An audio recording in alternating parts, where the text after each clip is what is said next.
No onion druskininkai. Čia, užeikim.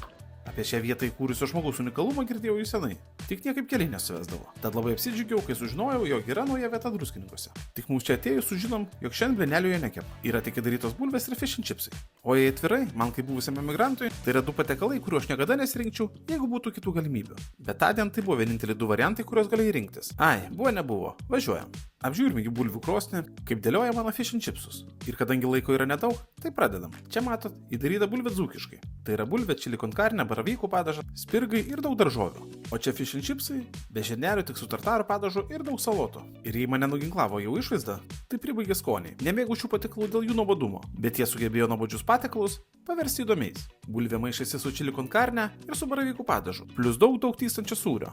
Mano fish and chipsai buvo nepaprastai traškus ir pilni skoningos menkės. Salotos irgi atrodo lyg paprastos, bet jose yra kažkas tokio, dėl ko galvoji.